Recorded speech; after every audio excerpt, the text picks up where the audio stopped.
I'm Ian Neal.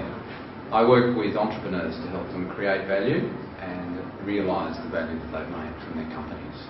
I sit on the board of 4 Australian listed companies, including Prime Media, Intrapower and Pearl Healthcare, and I'm the chairman for TEC. TEC stands for the Executive Connection. It's the largest CEO organisation in the world. Every month I facilitate a meeting of 16 CEOs who come together to share ideas about business opportunities, to share their knowledge and experiences. I also meet with them on a one-on-one basis in a mentoring session. Also on the board, I get to meet and deal with a whole lot of different people. That's where the hum comes in. About 15 years ago, I was introduced to the hum world to work by Chris Gollis. At the time we were raising Nanyang Ventures.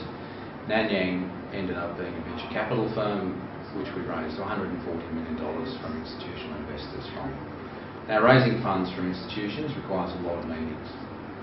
Very quickly, what I noticed from Chris was how different he was in every meeting. In fact, after about 10 meetings, I said, what's going on here? Some meetings he was very warm, friendly, articulate, jumping up on the board, writing. Other meetings he was very deliberate, slow, emphasising risk management. Sometimes he'd be telling people as to the latest restaurant he'd been at, effectively name-dropping his way around town. I said, Chris, what's going on here? I don't understand. So he said, I'm just using the hum. I said, the hum? What's the hum? So he ran a training course for Neil Cairns and myself, and we were both gobsmacked. And it's changed the way I've handled people ever since. It's just become part of who I am and how I go about my business. To give you an example, I recently met, in fact, a couple of years ago, I met a founder entrepreneur. I walked into his office and I noticed he was wearing a navy blue jumper. It was a big office, he had degrees all over the wall, he was very articulate, he was using I a lot. I knew from the training Chris had given me that he was a P, and that if I had any chance of getting on with this person, I'd have to at some point have an argument, be articulate and have very strong opinions.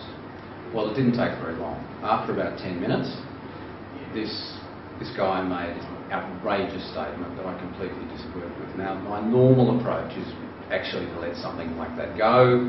I actually like getting on with people. As you can see from my tie, I'm an M. I'm a friendly guy. I don't actually like arguing. But I decided if I had a chance to get on with this guy, I really would have to argue and make my point. So I had a go. For 15 minutes, we argued backwards and forwards. Eventually, we called it a draw.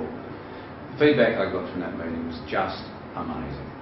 His partner said how impressed this guy was that he'd met someone just like him, who was articulate, could argue, was on the ball, and was very strong. Since then, we've become great friends. Well, that was the hum in action, and I've got Chris to thank for that.